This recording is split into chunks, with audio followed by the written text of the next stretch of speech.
Good morning, and welcome to the Advocate Times-Picayune Gubernatorial Town Hall, sponsored by AARP Louisiana.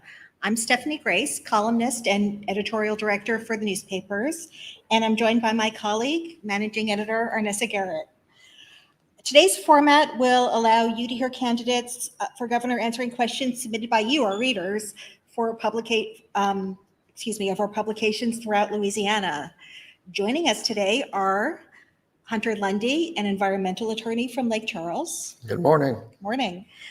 Sean Wilson, former secretary of the Louisiana Department of Transportation and Development. Good morning. Sharon Hewitt, state senator and former oil industry executive. Nice to be here. Thank you. Nice to have you. John Schroeder, Louisiana treasurer and former state representative. Good morning.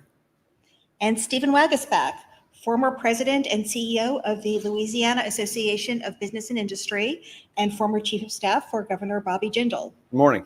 Thanks for being here. But before we get to our reader questions, we would like to thank our sponsor and share a short video from AARP Louisiana. AARP Louisiana is honored to sponsor today's gubernatorial forum with the Advocate. I'm Alfred Mason, AARP Louisiana Volunteer State President. I hope you will enjoy today's conversation with the 2023 candidates for governor as they discuss many issues that impact older adults, whether it's health security, financial resilience, digital equity, living independently in your home. You deserve to know where the candidates stand and how they will face these issues. To learn more and to get involved, visit aarp.org/LA.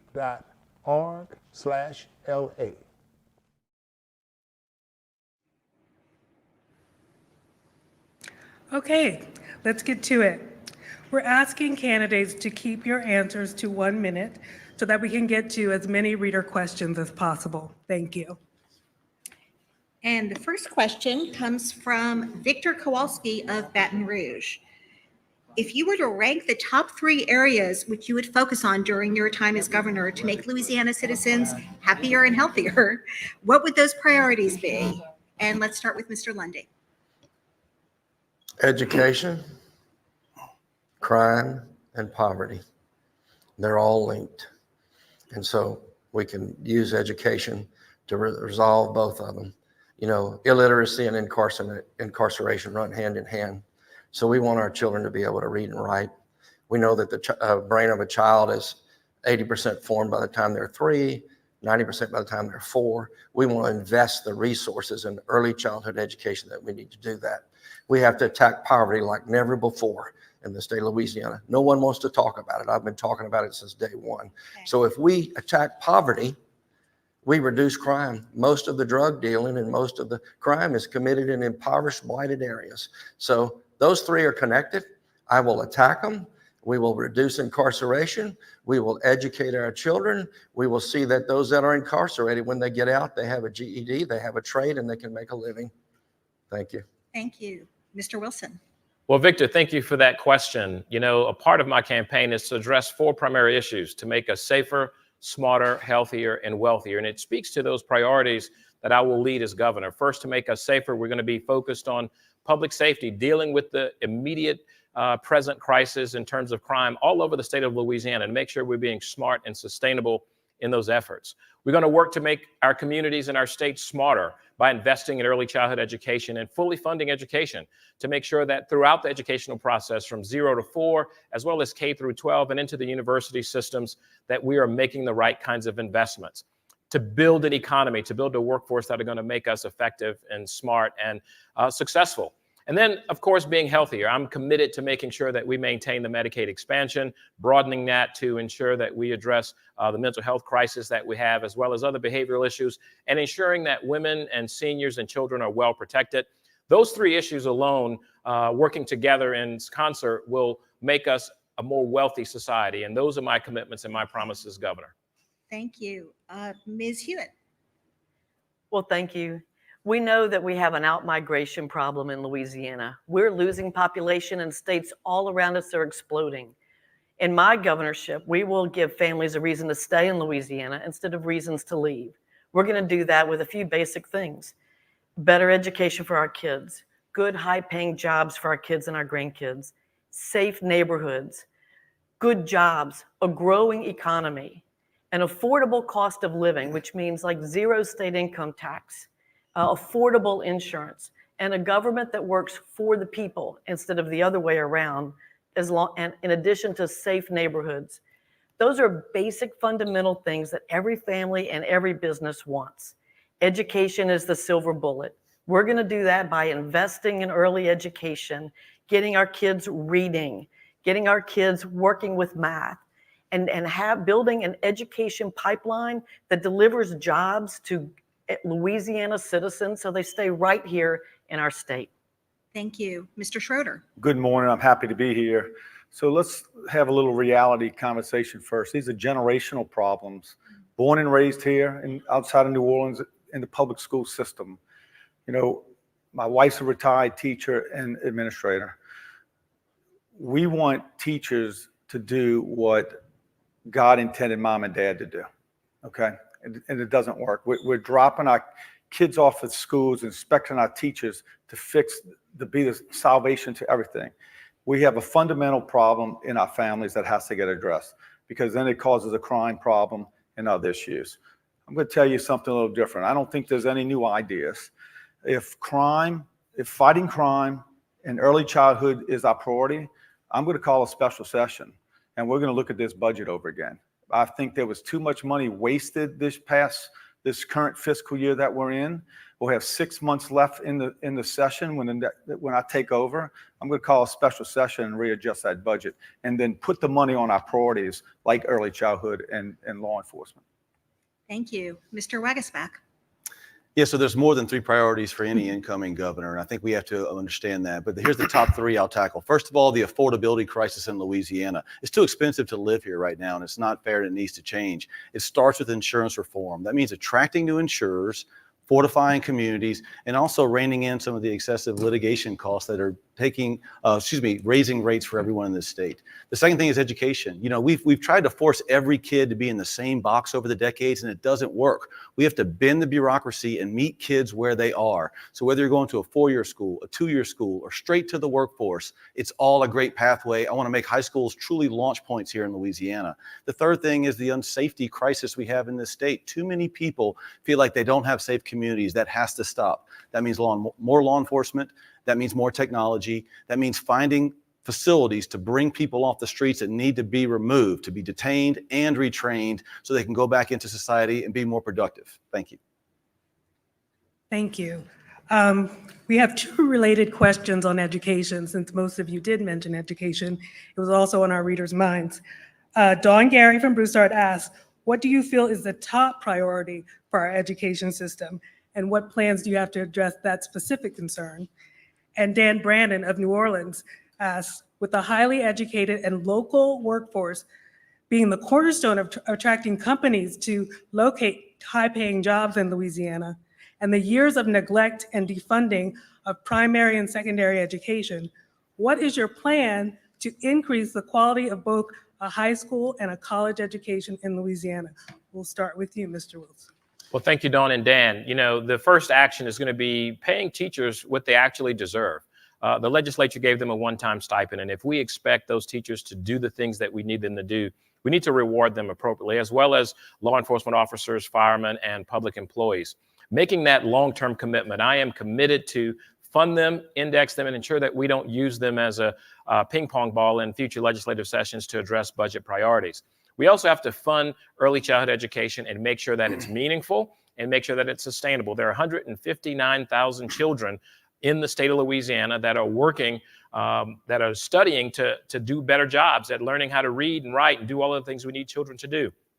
Additionally, investing in higher education means assessing what we have in the workforce, building a curriculum that will train them for the jobs that they need and deserve, but also ensure that we're bringing folks to the state that will hire them and pay them the wages so that they can stay in Louisiana and not travel all across the state of Louisiana or outside of Louisiana to get good compensation for the work that they do. Ms. Hewitt. Well, thank you. We have to reinvent how we deliver education. We have 185,000 job openings right now, and businesses cannot find people who want to go to work. So we have to identify what are those skills that our businesses need and those industries that we want to attract, and make sure we're building the education pipeline so that we're providing those jobs for the people right here in Louisiana. So it starts in high school, and of course we have to start earlier than that with teaching kids to read and teaching them to do math. But in high school, we need to make sure there are multiple pathways to success. So yes, I will have more dual enrollment to give kids a head start that want to go to college. I also will offer more industry-based certifications and 2-year degrees while they are in high school that allow students to graduate with both a high school degree and something that they can go right into the workforce. We have to have many opportunities for success. We have so many industries in Louisiana, and we want to make sure those jobs go to our students. Mr. Schroeder. So I remember the second question. What was the first question? The first question was, what do you feel is the top priority in our education system, and how would you address it? So obviously it's early childhood, and we can't afford to wait to the next legislative session to address it. So if we're going to invest in it, it needs to happen now. I don't want to wait 8, 9, 10 months until next August before you sign new laws into place or you have a new budget. So we need to come in at the first of the year and adjust this budget. There's a lot of money there. Some of it may be one-time money, but I think there's areas that you can invest infrastructure-wise in education to start moving us down the road. Look, we have big problems with a poor state with 1.9 million people on Medicaid. So you have to figure out how do we attack the 1, 2, 3-year-olds, 4-year-olds. We have bad mental health problems, which leads to crime problems. We have to address that early on in school, maybe even before they get in school. There are some models in our own state that look like they're working, but it's all about getting the kids prepared to go walk into these schools, and everything else leads from that. Thank you, Mr. Wagersbach. I think the top thing we have to do is empower parents and families to take control. And I think that's good for a number of reasons. When you talk to employers and families, they say the same thing. What we need is young adults who can read and write and stay off drugs and have good soft skills and work as a team. Those are very simple requests that the economy and families are asking for, and it's our duty to change the K-12 system to provide those types of skills. That is doubling down on early education, but also early soft skill development and early career pathway advice and counseling. And then yes, in high schools, I've talked the entire campaign about pathways to prosperity, meeting every kid where they are. There's no shame in whatever your future holds. 4-year, 2-year, straight to the workforce. High schools have to be launch points for all of those children. That's good for those families, it's good for sustainability, and it's good to fuel the economic boom that we need to go out and recruit new industries. If we can get that workforce right, that'll help stabilize communities, but also allow me to go around the country, recruit new industries here because they're dying for that workforce that's ready to come in and work on day one. Mr. Lundy. Well, first thing is we're going to get rid of the LEAP test. I've said that from the beginning of time. Our teachers are spending too much time teaching kids to take a test, and they're taking them out of the classroom when they need to learn. So we're going to get rid of the LEAP test. Yes, it's about priorities. I'm the only outsider in this race. I'm not part of a political party. I'm not beholden to anybody. I'm not a lobbyist. I'm not a politician. I'm not a bureaucrat. But I come from a family of educators. My mother's a kindergarten teacher. My sister's a kindergarten teacher. So we're going to fund lower elementary. We're going to fund pre-K education like we promised we would do. So we're going to fund that education, and we're going to do it. We're not going to cut at the end of the term. We saw what happened this past legislation. What do? They always cut education. They cut health care, and nobody knows what's happening. That's what happened this past session. So we will fund pre-K to the best of our abilities and see that our children learn from the beginning. And on another note, I will undo what the Wagersbach Jindal years did to our UL system. Thank you. Our next question comes from an AARP member, and it's about broadband. Louisiana communities have been working at lightning speed to connect residents to the internet and close the digital divide. Louisiana is projected to invest $1.3 billion in communities across the state. As governor, how will you increase affordable high-speed internet access and continue the fast pace of broadband development? Start with Ms. Hewitt. Well, thank you. You know, broadband is everything. You know, as I travel the state, there are clearly parts of the state that don't have good internet and don't have good cell phone service. And we learned during the pandemic how important that is, because that's an opportunity, again, for people to get healthcare remotely as well as education. And so we know that we have to do a better job of investing in broadband. We have done quite a bit in the state of Louisiana with the federal dollars that we have. I do believe there will continue to be federal investments because we're nowhere near having solved the problem. But I will commit part of our infrastructure dollars to broadband on the state level to make sure that we're continuing to get people hooked up. I mean, I can't imagine living in parts of Louisiana where you cannot get reliable internet service. And so that's going to be a priority. As we're building new roads, I think there's an opportunity to lay broadband cable so that you're using the right-of-ways that you already have authority to use, and making sure that we're continuing to get people hooked up going forward. Thank you. Mr. Schroeder. I can say 1,000 things on this. Look, government doesn't do anything well. And if you want something to work, don't give it to government. The mistake made here is the money's coming to the state government, who doesn't know how to spend money properly. They've never done infrastructure work. It's a disaster. If you listen to what's going on, who's making the money, who's getting these contracts, and all the way down the line, somebody's making money, except the people that need it. You're talking about fixing education? Well, the people in Washington Parish, where I don't live far from, you can't get broadband up there. You want to change the culture of this state? Provide technology into our rural communities across the state, and you will see parents they have the ability to help their children study and learn and be prepared for school. But I'm tired of watching money get wasted in this state. I'm a business guy. You know, I don't know what Mr. Lundy thinks I am, but I mean, if I'm a political insider, I'm beating my way out.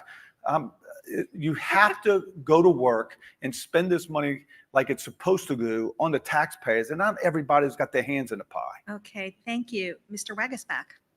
You know, as the state rolls out the broadband rollout right now, they need to focus more on areas that are unserved. I mean, before any competition or anything like that's done, it needs to go in areas that do not have broadband. Every area of the state deserves broadband because it's a lifeline to so many things.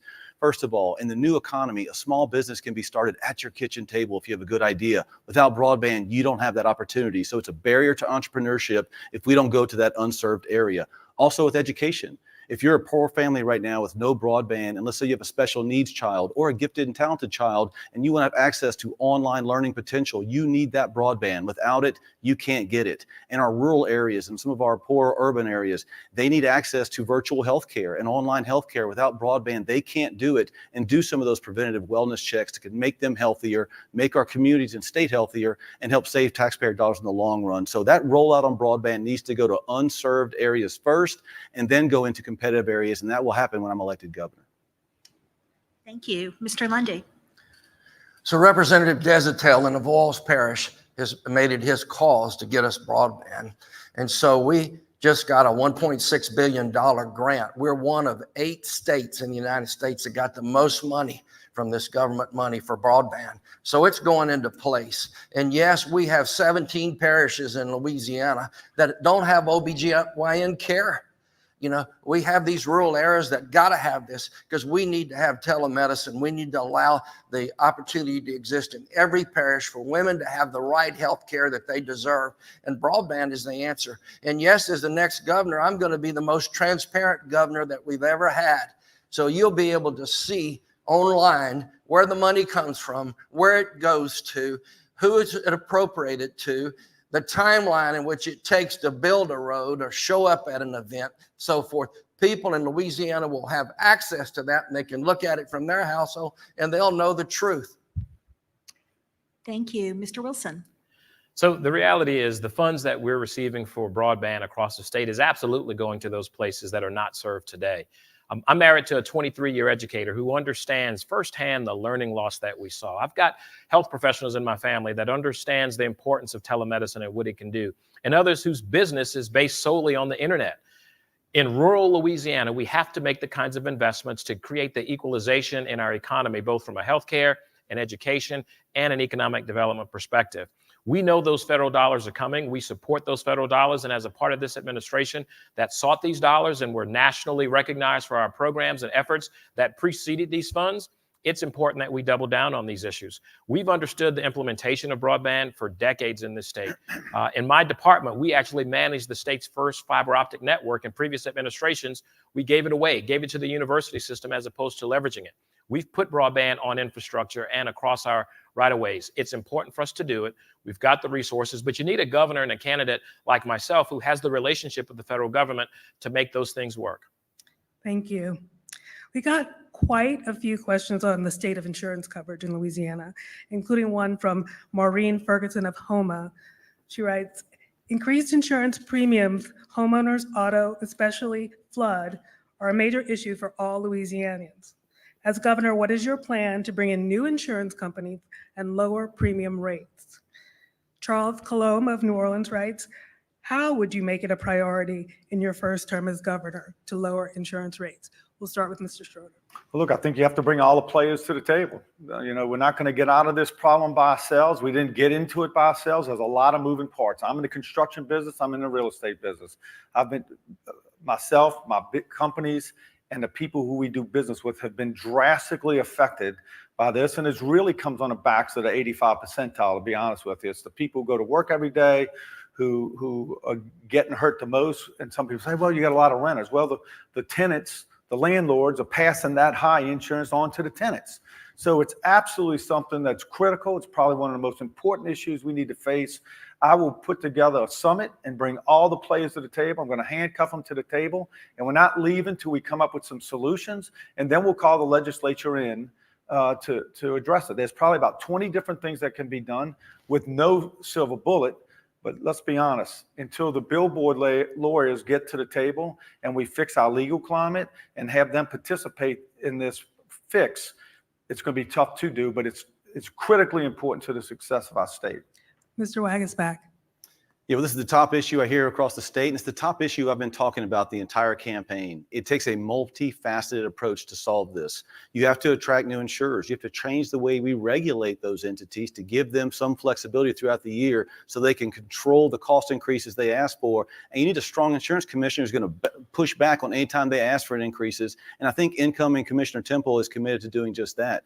You also have to fortify communities. We have to invest in how we better manage water, how we place roofs on houses, how we make repairs so it's stronger, better than ever. We can take that punch. And yes, the biggest piece is the legal reform piece. You have to rein in these excessive lawsuits. There are a handful of billboard attorneys who are making very big payouts, and it comes out of your pocket as a ratepayer. That has to stop, and it won't stop unless you elect a governor who is willing to take on this very complicated and complex fight. I've committed to doing that. That is why every attack ad you see on me is funded by those same billboard attorneys who don't want you to mess up their payday.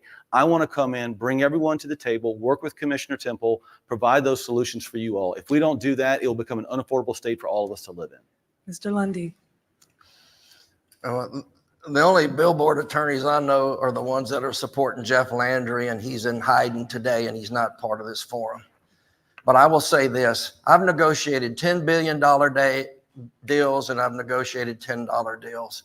I can sit at the table with any CEO of any company. I do know, having experienced Laura, Delta, Ida, Rita, Katrina, and helping businesses and churches and small oystermen, fishermen, everybody through these hurricanes, that we can solve the problem.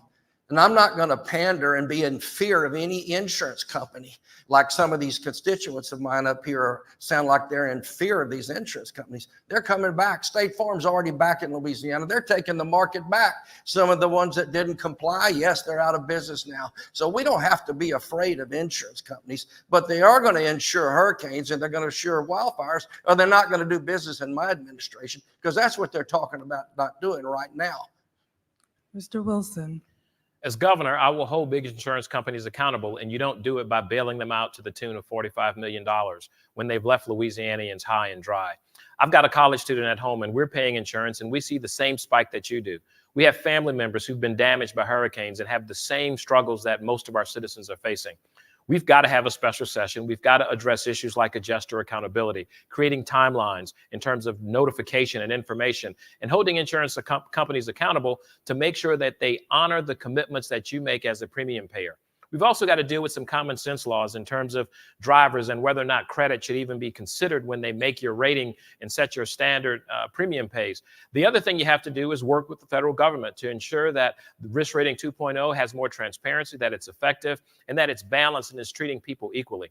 Somebody's got to hold them accountable. It's unfair for them to have done to Louisianians what they've done, and as a high-risk market, we have to address that. We have to grow the competition, and bailing them out is not the way to do it. We will grow the competition effectively and smartly, working collaboratively with insurance, trial lawyers, and most of all, the citizens of this state. Ms. Hewitt. Yes, we are in an insurance crisis. Families are faced with having to walk away from their homes because they cannot afford the property insurance. And if you live below I-10, you can't afford the flood insurance. And just when you thought it couldn't get any worse, here comes your automobile insurance renewal. People are dying. They cannot get this. They can't pay their bills. And so, yes, I will have a special session immediately after getting sworn in so that we can address this. We have two basic issues: how we regulate the industry and legal reform. We have to regulate them in a way that allows the free market to work. Insurance companies need to be able to set their rates and compete in an open market and compete for your business. And the only way we're going to do that is by opening the doors and saying, we want you to work here in Louisiana, and to give them the opportunity to do that. Automobile insurance, again, too much regulation in that industry, and direct source and collateral source, those are all issues that I have been working on in the legislature. You're not going to get this done by putting a lawyer in the governor's office. You're only going to get it done with an engineer who's committed to really solving the problem. Thank you. This next question, we'll start with Mr. Wagasback, and it comes from C. Taylor from Folsom. What are your plans to address climate change and bring clean energy companies to Louisiana while holding oil and gas companies accountable for the damage they've already done? So the great opportunity Louisiana has is we're the epicenter of that great research. We live on the country and the world's, quite frankly, largest living delta. So we know coastal restoration. We know the research that's happening there. We're putting $50 billion over a long period of time to rebuild land in a way. So we are the laboratory for the world on that front.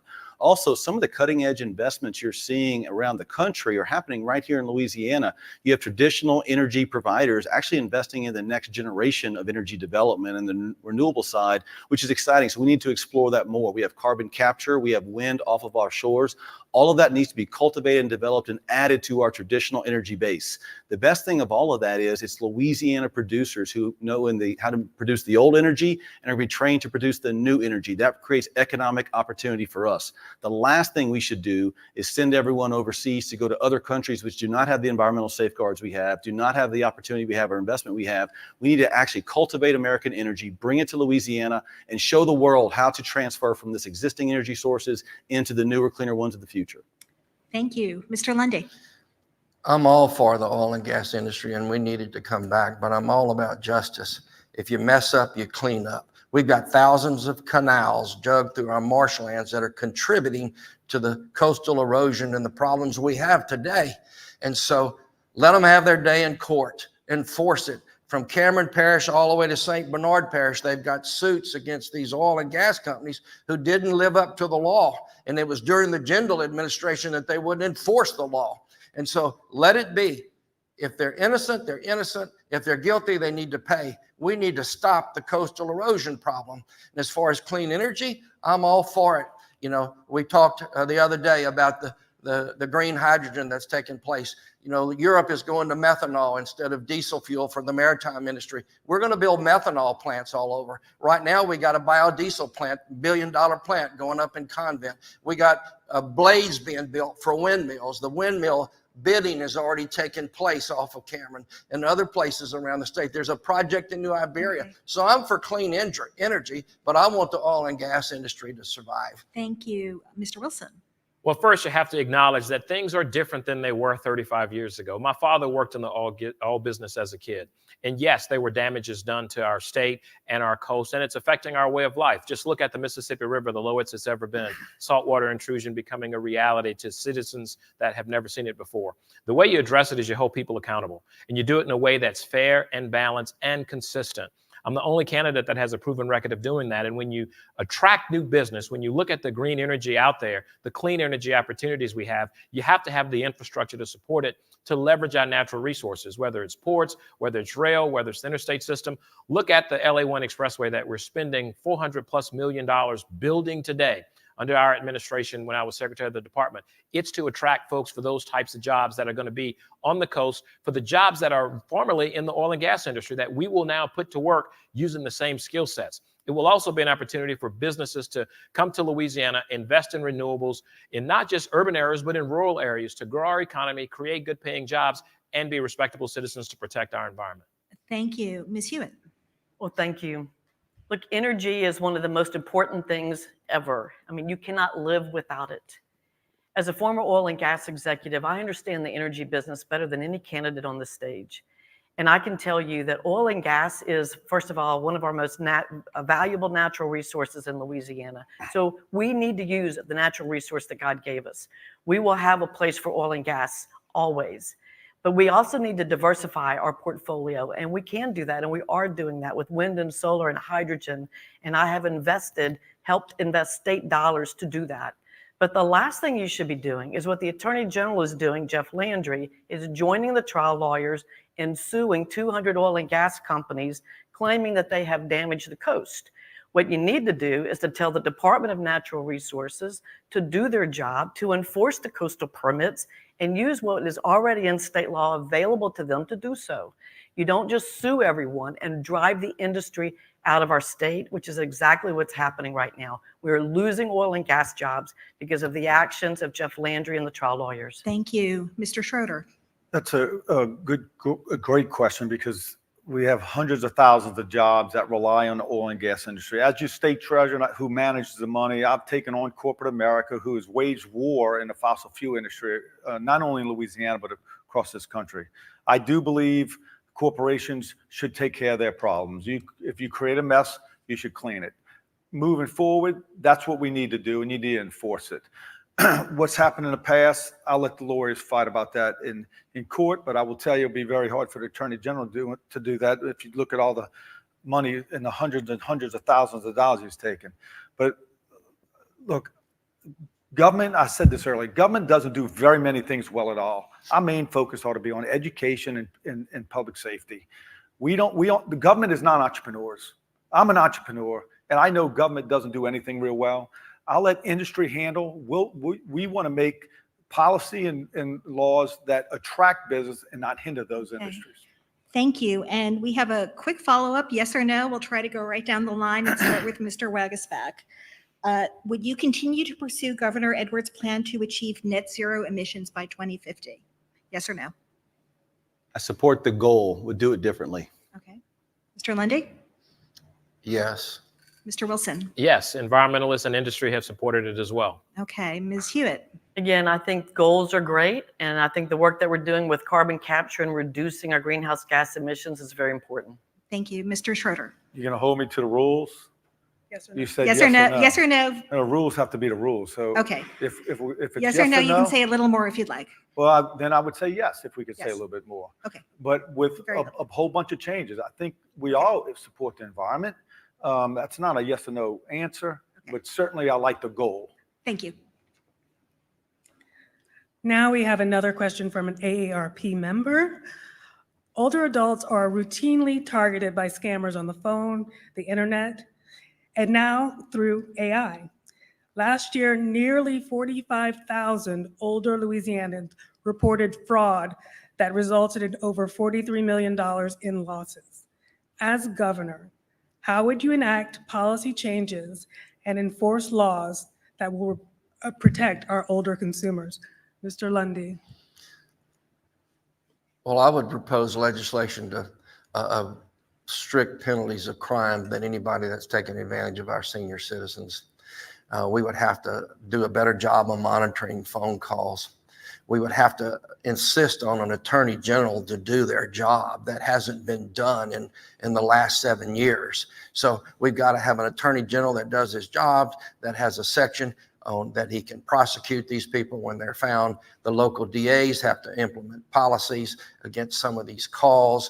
And it's been going on for a decade now.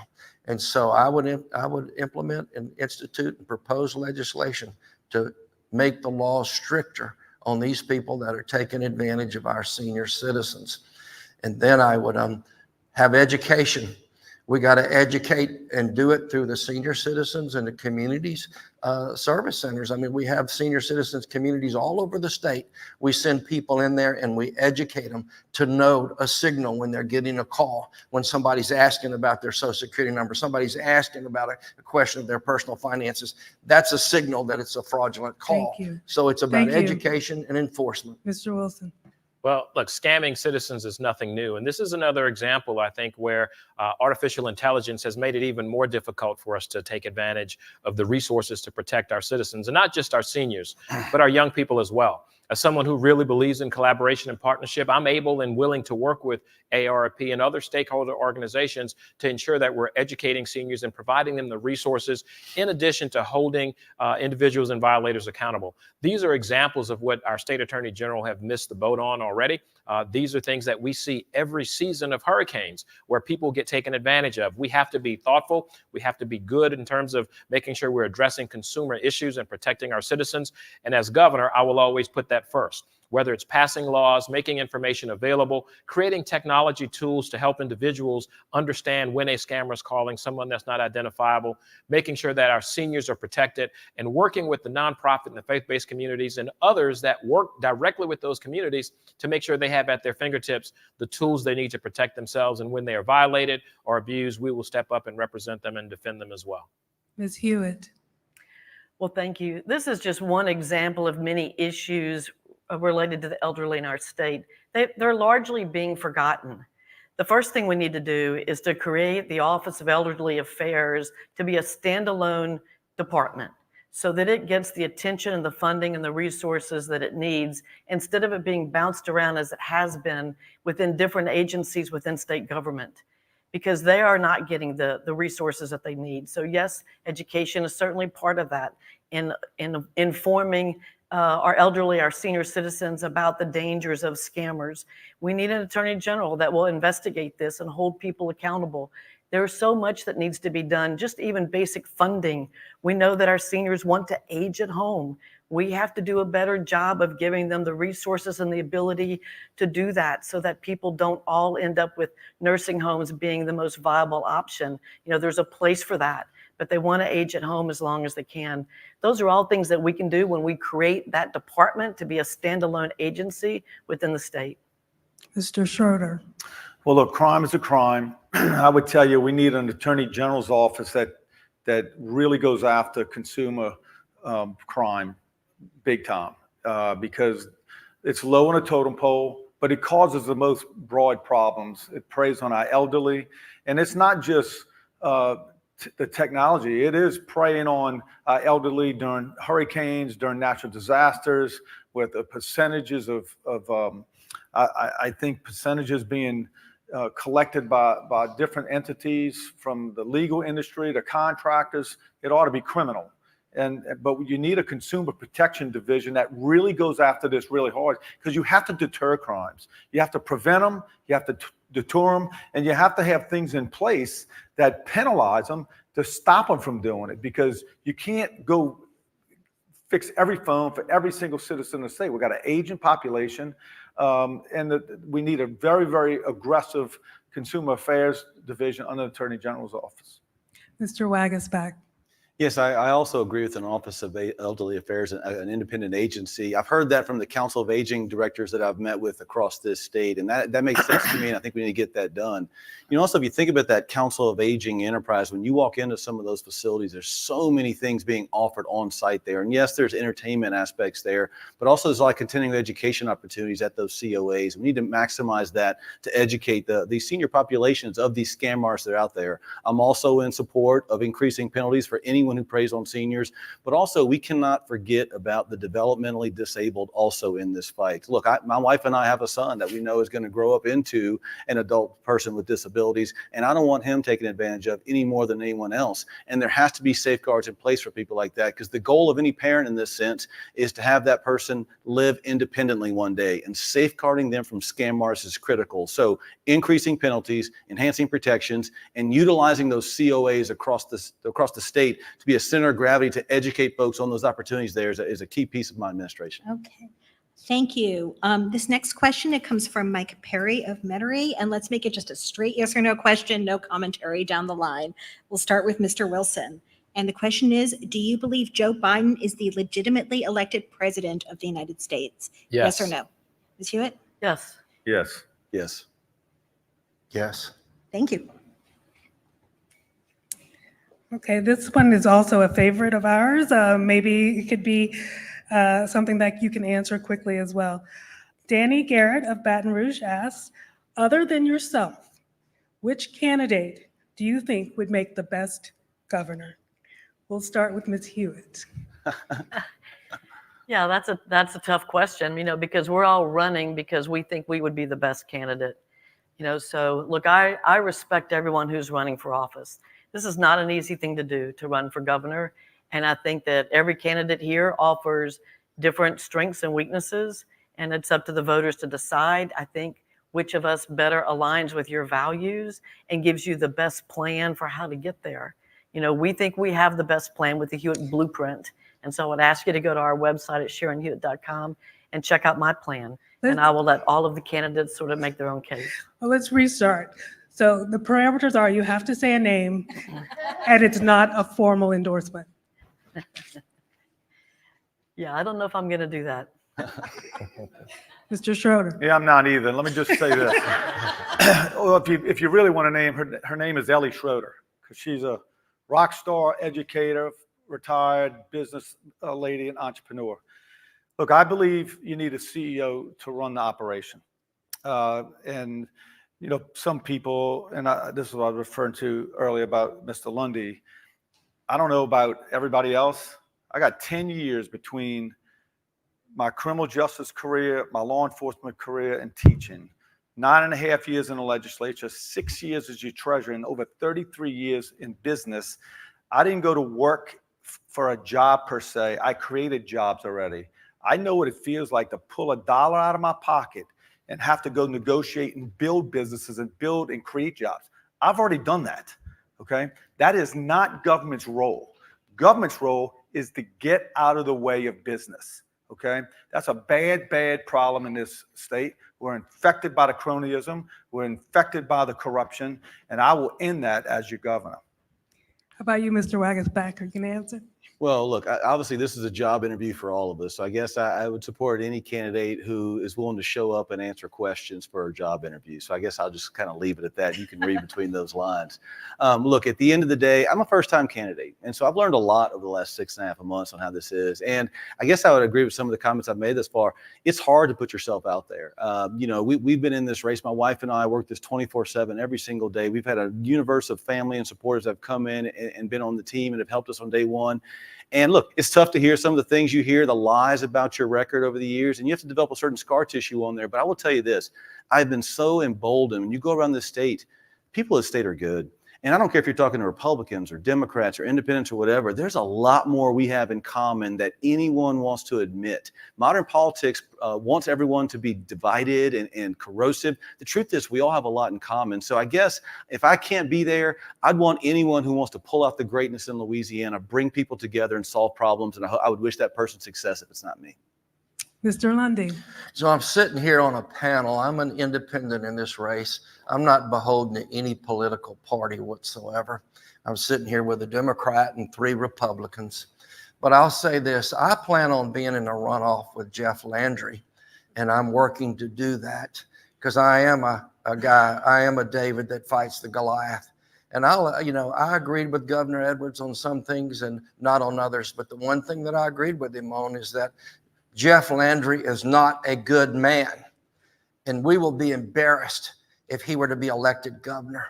And so any one of these people here alongside me, they're good people.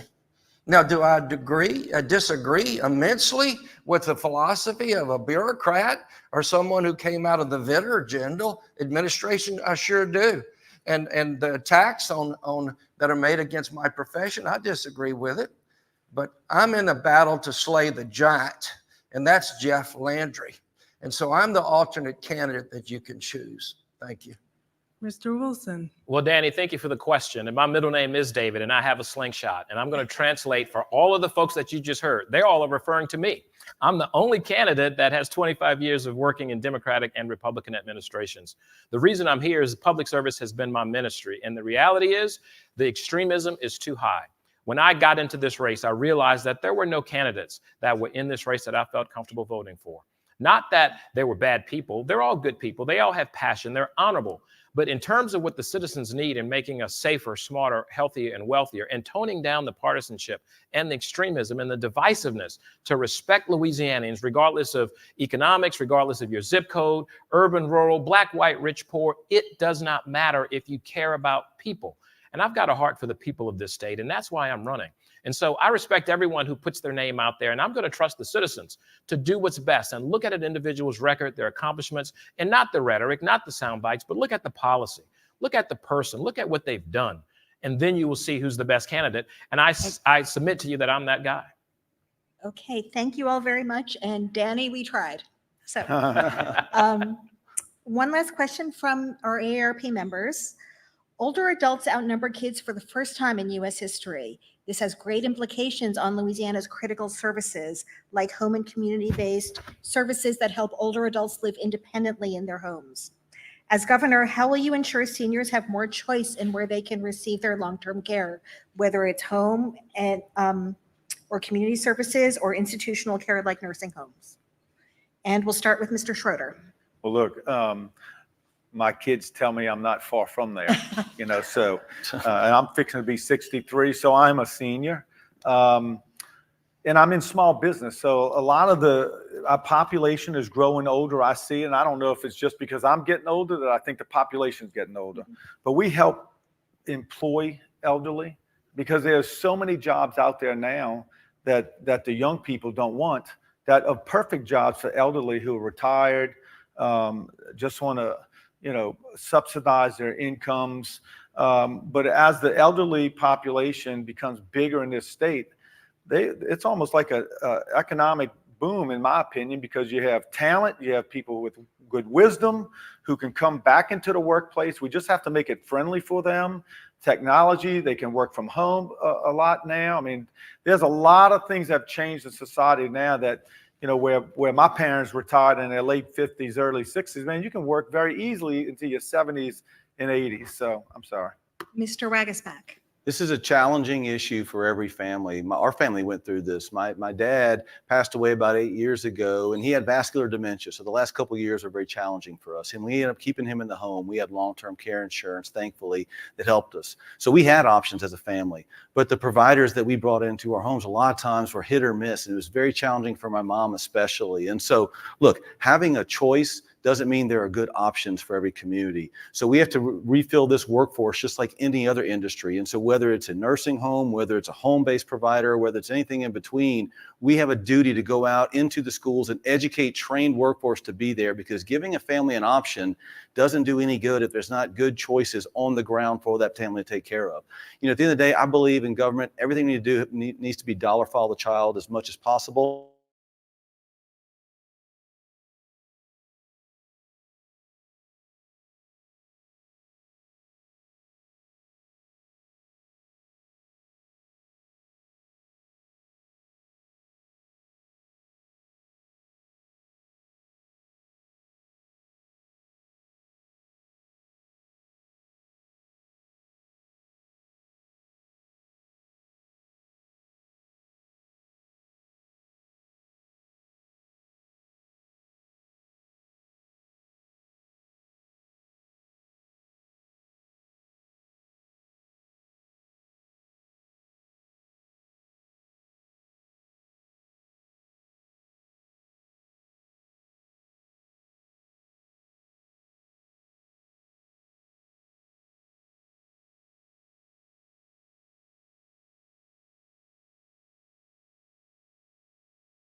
Egypt. He was 80 years old. So we have a productive society, and we're going to take care of our senior citizens when I'm the governor. Thank you. Mr. Wilson. If you want to learn about a community or a state, ask how they're taking care of their seniors and their children. Those are things I'm vehemently committed to. And as governor, I will make it a priority. I will make sure that the Office of Elderly Affairs that exists today is actually a cabinet member in my administration to communicate to us, not just to me, but to the citizens of this state and to every agency in this state government, the importance of taking care of our seniors. That's why you hear me talk about things like making sure communities are safer and that they're smarter to educate people throughout their lives, that they're healthier, to make sure that we have a network of hospitals and caregivers to ensure that individuals can age gracefully and independently and in a way that they can have some dignity and quality of life about themselves. Those are things that as governor, I will commit to doing, making sure that living in Louisiana is affordable, fighting to make sure that they're protected in terms of consumer services, as well as the insurance industry, making sure that we have their needs met. And that starts with having a relationship, not just with AARP that I've worked together with over the last 10 years or 17 years at the department, but for the next 8 years as governor, I will work and have an audience with them on a regular basis. And that's my commitment to the seniors and the families of Louisiana. And Ms. Hewitt. Well, thank you. You know, we are getting to where this is another crisis. We have more citizens who are aging than we do the young people coming along behind them. You know, that's why there's so much talk about Social Security is going to go bust in like 8 or 9 years, because we have more people pulling out of the system than we have replenishing the system. And so we're an aging population. The young people are having fewer children, and we have to figure out a way to do a better job of taking care of our senior citizens. They do deserve to have the office and the governor's office, the Office of Elderly Affairs, as I said earlier, and more funding and more services. You know, for some people, when Coast and St. Tammany comes to that elderly person's home, they're the only person perhaps that day or that week that elderly person might see. And so we have to make sure that we're better funding services for them. They do want to age at home. And so these home and community-based services are going to be very important. And with technology, we're in a much better place of being able to do that and to support them at home. And so I look forward to continuing that conversation and finding ways we can support our seniors. Thank you. We'll move to our final question for the panel. This is from Linda Tootin from Ruston. How would you clean up our major cities, New Orleans, Baton Rouge, Shreveport, and make them safe to visit again? Mr. Wagasback. Crime's hitting every area of this state, not just our major cities. And the good news is there's some common denominators. First of all, we need more police on the streets, quite frankly.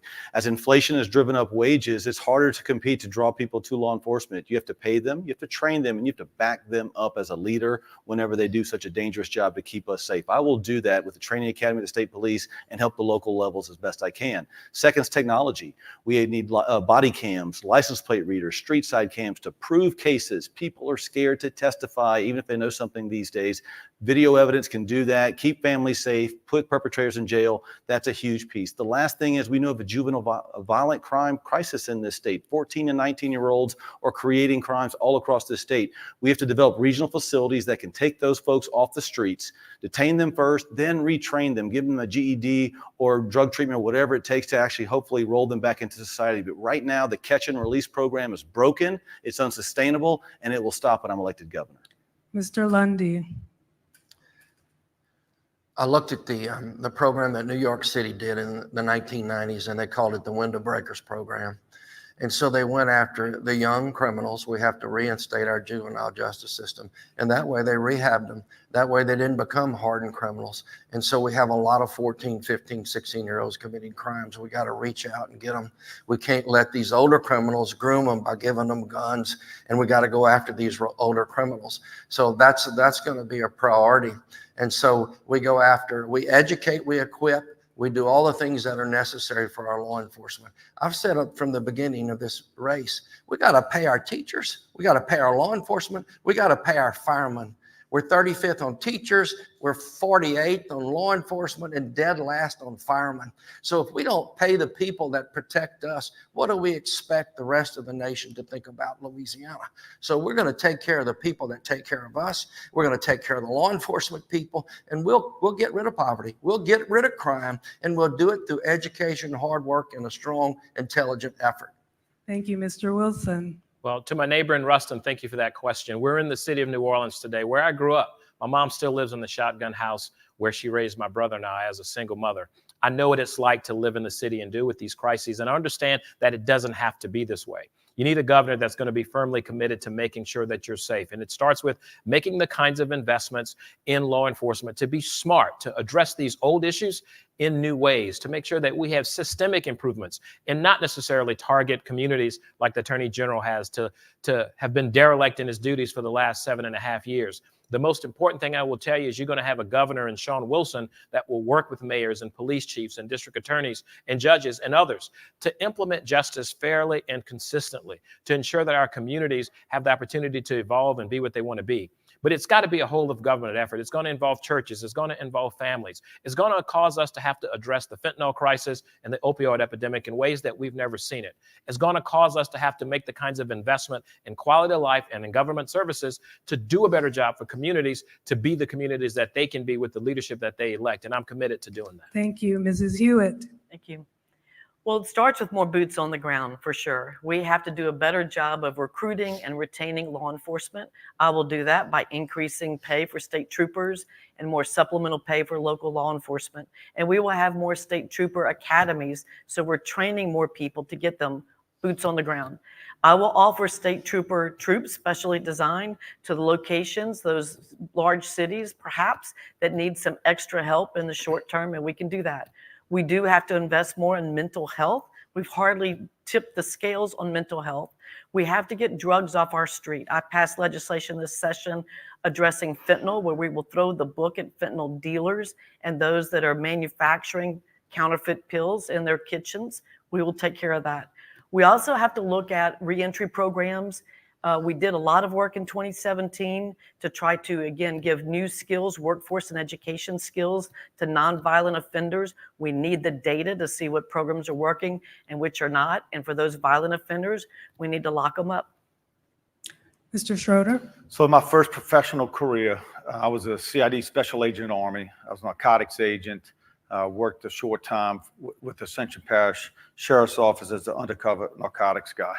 Look, I've been on those streets, these cities you talk about. I've been there. I've done it. I've said my last prayer before. I've supervised young narcs. I know what it is and what needs to happen to fight crime. You don't do it by yourself. It takes partnerships. It takes relationships. I was on a Louisiana Drug Task Force some 30 years ago. We need to reinstate that. But I want to start with the state police. We're going to have the most elite troop in America. We're going to fund them. We're going to give them the equipment they're going to need. We're going to educate them, but I'm going to hold them accountable. My command staff will be held accountable, and I will oversee that personally. And we will work with these cities because it's a culture. The criminal has to know that it's our streets, our neighborhoods, and our communities, and you're not going to do your crimes here. But mental health is the most pressing thing because you got to prevent crime, deter crime, and mental health is paramount. Thank you. Well, on behalf of the Times-Picayune The Advocate, we'd like to thank all the candidates for joining us. And again, we'd like to thank our sponsor, AARP of Louisiana. And we'd also especially like to thank our readers for these great questions to the candidates. If you at home enjoyed this type of informative conversation, join us, become a subscriber to the Times-Picayune, NOLA.com, the Baton Rouge Advocate, the Acadiana Advocate, and our newest edition, the Shreveport-Bossier Advocate. The latest offer is on your screen. Thank you. Thank you. Thank you.